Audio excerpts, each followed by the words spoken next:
সময় যখন শেষ, 1 সেকেন্ড আগে পরে হবে না, বান্দা তোমাকে নিয়ে আসবো।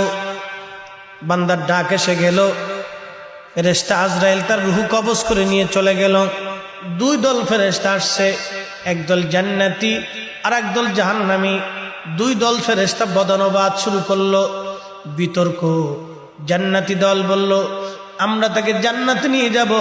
এই বান্দা 100 জন মানুষ হত্যা করে তওবা করার জন্য আল্লাহর ওলির বাড়ির দিকে রওনা করেছিল, কিন্তু আল্লাহর ওলির কাছে যেতে পারে নাই, তার আগে সে মারা গেছে, এই জন্য জান্নাতে নিয়ে যাব।